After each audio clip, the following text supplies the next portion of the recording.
Hey, it's me, MLB. Here's chapter 68 of Rapid Fate Online, and this one's titled Wedding Dance. In keeping with the traditional way of cutting the cake, you and Butterfly each cut a piece and fed it to each other. Butterfly was very careful to make sure that it all went into your mouth, but you got a little bit of it smeared on his nose, which made him blush when you kissed and licked it off. "Get married!" your bestie hollered from the sidelines, her hand firmly clenched in Magata's. "We are!" you shouted back with a grin, licking the extra cake off your lips as you threw your arms around Butterfly's neck and leaned in to kiss his cheek. "There's a lot of kissing today," he said softly with a smile, quietly happy that he was getting a lot more extra special attention from you. "It's a special day," you replied, letting your arms go from around his neck and stepping back to take his hand. At that point, Magata signalled the band to start playing another of your songs, and you and Butterfly took to the dance floor that had been set up. I'm not good at dancing," Butterfly whispered nervously to you as you got to the centre of the floor. "Don't be shy, just move with me," you said with a giggle as you tugged on his hand and started dancing away while pulling him around. "Butterfly!" Magata shouted as he let go of your bestie's hand, letting her run to join you on the dance floor. "Here, I'll help!" The combat mage quickly opened his inventory and pulled out a rare-looking potion, then tossed it to Butterfly, who caught it with one hand. Your new husband placed the potion bottle to his lips and drank the contents down, freezing in place as the bottle emptied and vanished into thin air.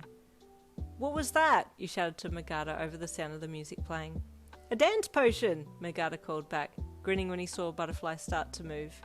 All of a sudden your man jumped to life and started doing the best dance moves you'd ever seen. "You get a baby!" your best friend hollered when she saw Butterfly making moves. Go baby, you cried, watching your man dance his heart out as you and your bestie danced as well. "How do you stop this?" your poor man wailed, unable to stop his arms from swinging and his legs from kicking and doing all kinds of things. "It'll wear off in a few seconds," Magata called out, thoroughly enjoying himself from the sidelines. The rest of the attendants had all jumped onto the dance floor as well, now that Butterfly was having the time of his life, and it was getting harder to see him in amongst the people as they crowded around him. "Is he gonna be okay?" you called to Sexy Schoolgirl 69, who was just vibing by herself on the outskirts of the dance floor a little way from you. "I have no idea, he hasn't called out for help or anything yet, so I'm assuming he's fine. Let the man live a little," she replied, still dancing away. "Somehow I don't think that he would consider this living," you thought with an internal chuckle. Before you could step forward and check on him, he found his way out of the dancing crowd, walking normally as the dancing potion had worn off. "Are you okay?" you asked with a small chuckle when you saw the look on his face.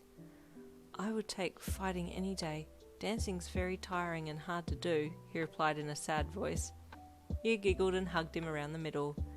"Not long now, then we can leave and have our own little dance." Butterfly looked at you, momentarily confused as to what you were meaning by dance, and then it hit him. I still haven't told you where we're honeymooning, have I?"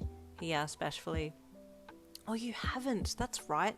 You've been keeping it a secret all this time," you said, squeezing his torso a little. "Spill your secrets, baby. I need to know where we're going." "Bitch, if you ain't gonna dance, don't kill the vibe. Move!" your best friend snapped from beside you. You and Butterfly were right in her and Magata's way on the dance floor, and she was less than impressed that you had curbed the flow of her and Magata's salsa dance. "Whoop, sorry," you said quickly, sidestepping out of the way. "I didn't mean to get in your way." Your tone grew in volume. "You know, considering it's your special day and all," you shouted the last part at her as she and Magata quickly salsaed away. "I'm the best friend! I get the spotlight!" she shouted in reply as she disappeared off in his arms.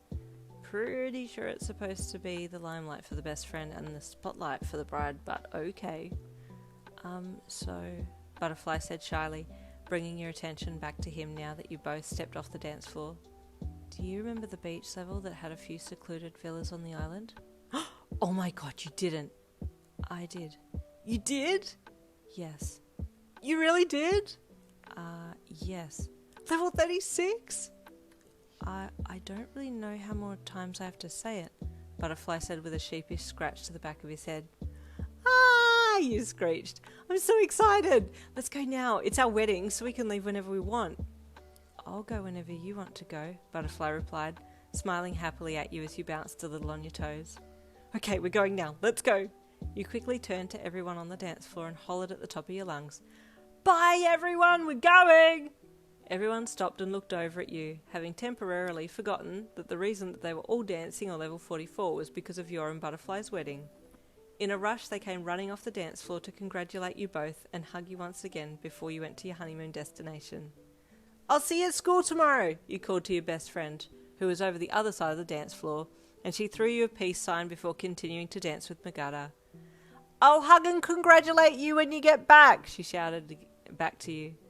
"She gets it," you chuckled, unfazed that she hadn't tried to push through the crowds to get to you. With final goodbyes said, you and Butterfly hopped up onto the blue teleportation ring and held hands as you waved to the people gathered. "Level 36, Butterfly called loudly up into the teleport ring, and you both vanished and reappeared on the platform of level 36. The weather on that level was so different to the weather on level 44 that you immediately found yourself. "Oh, I'm so overdressed," you said playfully, looking down at your wedding outfit, then down at the perfect white sand that lined the beach. And that is the end of chapter 68. Stay tuned for chapter 69.